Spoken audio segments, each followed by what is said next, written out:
네, 많이들 기다리셨죠? 금양의 박순혁 이사님 모시고 2차 전지 관련된 얘기를 좀 해보겠습니다. 자, 다만 제가 금양이라는 회사가 엄청 좋아서 오늘 모신 건 아니에요. 물론 뭐 분석해보면 엄청 좋을 수는 있죠. 근데 2차 전지에 대한 얘기를 워낙 많이 하시고 애널리스트처럼 현장에서 직접 경험하신 얘기를 좀 듣기 위해서 모셨으니까요. 주가가 갑자기 막 오르고 있어서 제가 드리는 말씀입니다. 회사에 대한 투자는 막 이렇게 이벤트로 막 하다 보면 또 손실을 보실 수 있는 또 변동성이 커질 수가 있으니까 그건 주의하시기 바란다는 말씀을 먼저 드리고 제가 오늘 인사를 나누겠습니다. 박 이사님 어서 오십시오. 예, 안녕하십니까. 뭐 다들 배터리 아저씨라고 부르네요. 예. 조금 강하게 하면 배터리 아저씨. 예, 뭐 예, 이렇게. 예. 워낙 많이 다니시면서 이제 2차 전지에 대한 전망이 좋다. 예, 예. 여기 투자하셔야 된다라는 말씀을 워낙 많이 하시다 보니까 이런 이제 별칭까지 얻으신 것 같은데 일단 금양의 IR 담당이시고 홍보 임원이시니까 예, 예. 금양이라는 회사부터 제가 소개를 먼저 받겠습니다. 금양은 예. 어떤 회사입니까? 그냥 저희가 이제 그 발포제라는 이제 정밀화학 그 사업을 한 70년 정도 해온 회사고요. 네. 2019년부터 이제 2차 전지 소재 쪽에 발을 담그기 시작해서 작년에 2170 원통형 배터리 개발했고, 그다음에 이제 콩고 민주공화국 쪽에 이제 리튬 강산 개발도 좀 병행해서 같이 하고 있는 좀 뭐 그런 상태고요. 네.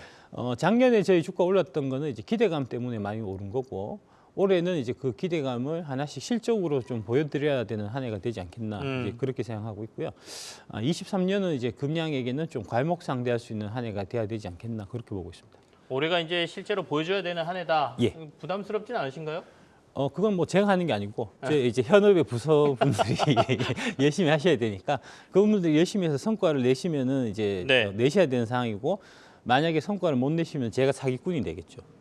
그래서 열심히 좀 해달라고 많이 부탁드리고 있습니다. 금양 지금 PER이 100 정도 가 있죠. 그렇죠. 네, 예, 그러면 그렇죠. 예. 고평가다라는 얘기를 많이 들으실 것 같은데요. 어떻게 말씀하세요? 그러니까 이제 흔히 얘기하는 이제 2차 전지 3, 4년을 앞 땡겨와서 이제 네. 밸류에이션을 했다라고 얘기할 때 저희 금양이 이제 딱 전형적인 그런 케이스고요.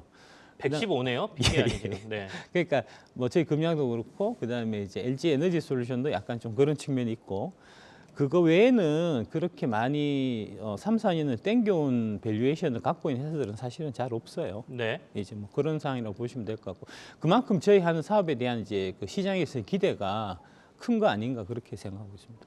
그러면 2차 전지 관련주들의 적정 PER은 어느 정도가 지금 적정 PER이라고 보십니까? PEG 개념으로 이제 접근, PEG. 이제 네. 피터 린치가 이제 얘기하신 이제 그런 그 개념인데, 그 연평균 EPS 성장률로 이제 PER을 나눈 개념입니다. 예. 그러니까 이제 PER이 30인데 연평균 성장률이 30이라고 하면은 이제 30 나누기 30해서 이제 1이 되는 거고, 네. 그 정도면 이제 평균적인 숫자. PR이 30인데 연평균 성장률이 60이면은 그러면은 0.5가 되는 거죠. 네네. 이제 0.5 미만이면 아주 저평가되어 있다고 보는 거고요. 역으로 이제 30인데 연평균 성장률이 15라고 보면은 고평가되어 있다. 네. 이 이상이니까 이제 뭐 그런 형태로 접근하시면 될 것 같고요.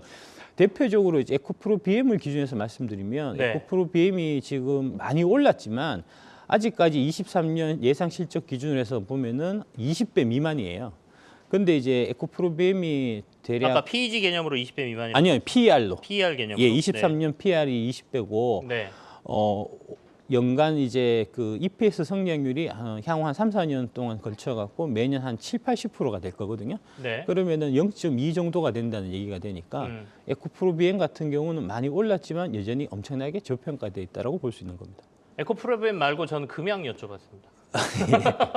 금량은 뭐 기대감이 많이 반영된 숫자라고 보셔야 될 거고요. 네, 일단은 지금 저희 좀- 회사에 대해서는 네. 제가 이제 고평가 저평가를 말씀드리는 거는 좀 적절치 않은 것 같습니다. 왜냐하면 이제 저희 주주분들이 또 있으시고 또 오늘 파신 주주분들도 있으실 테니까 각자의 이제 그런 선택을 존중해야 되는 입장이라서 어쨌든 말씀하신 것과 관련돼서 올해는 금양이 실적으로 뭔가를 보여줘야 되는 한 해인 건 맞다라고 예. 말씀을 주셨습니다. 예. 시장에 지금 금양이 굉장히 뜨겁게 올랐던 종목이기 때문에 제가 이제 고평가 논란에 대해서 조금 여쭤봤고요. 예.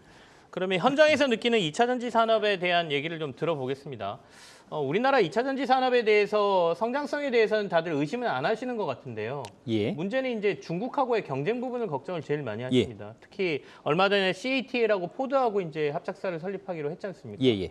이 부분에 대해서는 어떻게 보십니까? 이제 정확하게 말씀드려야 될 게 그건 합작사가 아니고요. 네. 이제 합작사는 이제 지분을 뭐 50대 50이든 뭐 51대 49든 이제 지분이 섞여야지 합작사인 거고요. 네. 그거는 포드의 단독 배터리 공장이고 음. 그 배터리 공장을 만드는 데 있어서 이제 기술 지원을 이제 CATL 하겠다는 이제 그런 측면으로 보시면 될 것 같아요. 기술과 관련된 로열티만 받아간다 이렇게 보면 그렇습니다. 되나요? 예, 그렇습니다. 예, 그런 형태가 되고 그게 이제 좀 시장 상황을 좀 이해하시면 좋을 것 같은데 올해 1월 달에 그 중국 전기차 시장이 마이너스 40% 역성장했습니다. 네.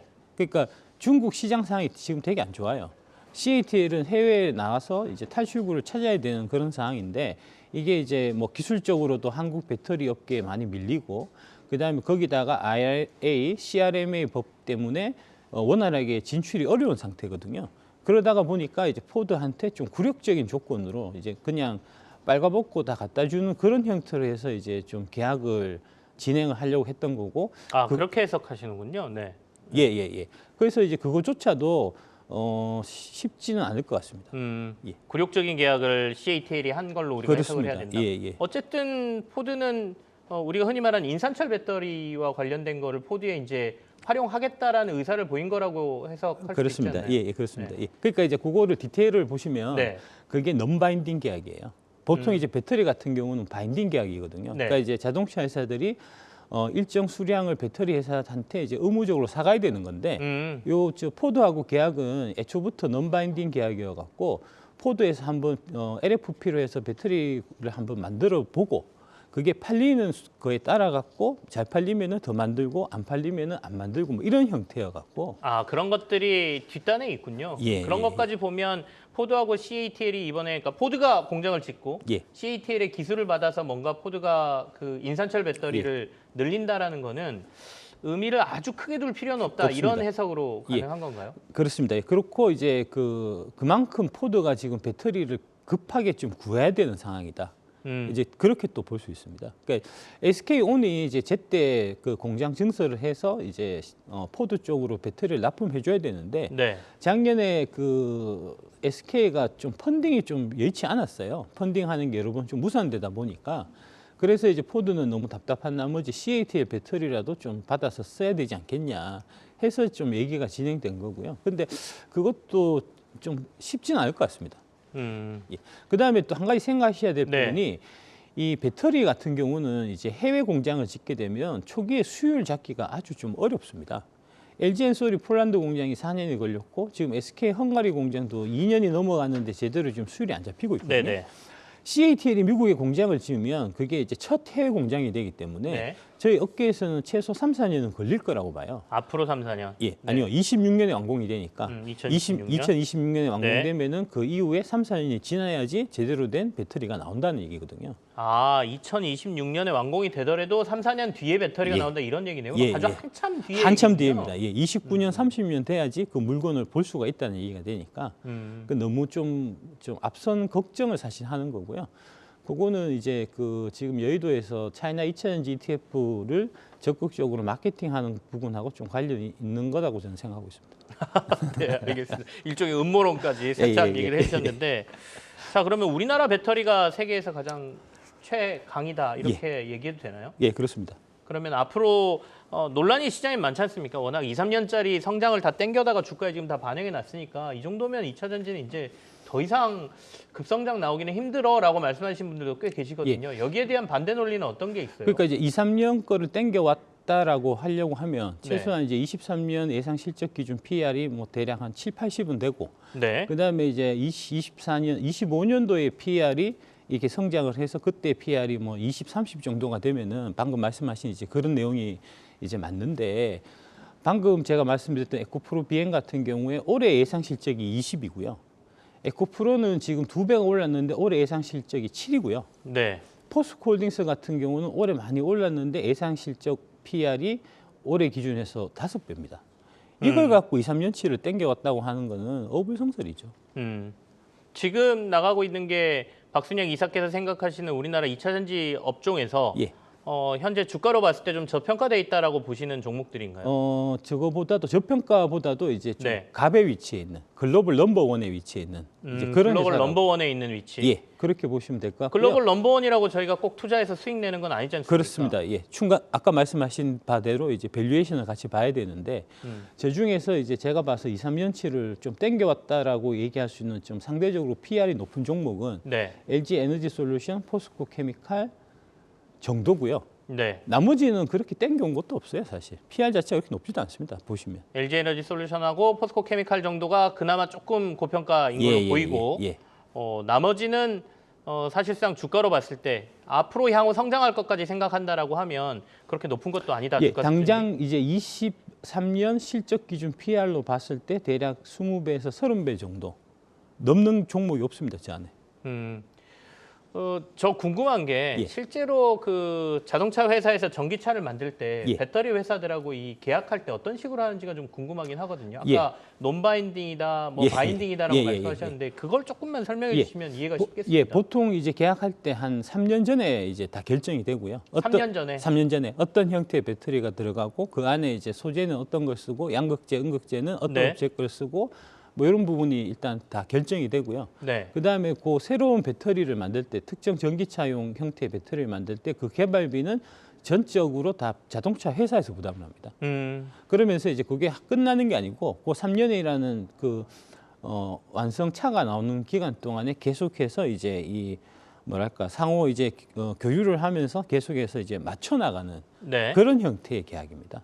그러면서 이제 다 완성됐을 때 최소 얼마에서 최대 얼마까지 배터리를 공급하는 그런 형태의 보통 계약을 맺고 있습니다. 그럼 3년 전 물량을 이미 다 받아놨다라고 하면 우리나라 업체들은 지금 2023년이니까요. 2025년, 2026년 물량이 이미 다 확보돼 있다. 예, 확보돼 있습니다. 그건 완전히 확정입니까? 확정입니다. 100%? 예, 그러니까 그거는 그 양극재 쪽은 저희가 100% 확정으로 알고 있고요. 네네. 배터리 쪽은 범위로 알고 있어요. 그러니까 뭐 대략 예를 들어서 그 배터리 기준에서 10억 개에서 15억 개 정도 사이 뭐 그런 느낌으로 네네네. 이해하시면 될 것 같습니다. 그래서 계약들이 조단위 계약들이 나오는 게 이제 그걸로 이해하면 되겠네요. 예. 갑작스럽게 2차 전지 업체들에서 뭐 1조, 뭐 2조 단위 계약들이 막 쏟아지는 걸 보고 예. 야 이게 계약도 인플레인가라는 생각을 제가 했었거든요. 이게 예. 업계 특성이다라는 예. 말씀이시네요. 양극 그게 이제 그 부분은 양극재만 좀 그런 거고요. 네. 그다음에 다른 소재일 경우에는 특별히 많이 그런 편은 아닙니다. 음. 그러니까 최근에 이제 그 보도가 났었던 게 그 포스코 케미칼하고 삼성 SDI 10년짜리 계약, 40조짜리. 네. 그게 이제 정확하게 계약으로 보면 어떻게 되어 있냐면은 이제 2023년부터 2032년까지 향후 10년 동안 연평균 6만 톤의 양극재를 공급하는 계약입니다. 근데 이제 그 6만 톤에 관련해서 그 가격은 그때 원자재 가격에 따라서 가격 변동이 네. 생기기 때문에 그게 이제 지금 현 시세로는 40조인데 나중에 그게 가격이 올라가게 되면은 뭐 7, 80조가 될 수도 있고 네. 그다음에 원자재 가격이 떨어지면은 나중에 그 숫자가 뭐 20조, 30조가 될 수도 있고 이제 그런 형태로 보시면 될 것 같습니다.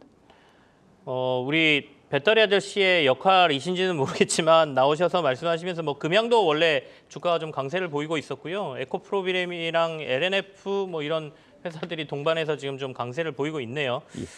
자, 뭐 할 얘기가 많습니다. 한번 나중에 더 모셔서 조종이 나오거나 아니면 심각하게 또 부정적인 얘기가 나올 때 한번 모셔서 제가 또 긍정적인 얘기를 들어보도록 하겠습니다. 오늘 여기서 마무리를 해야 될 것 같습니다.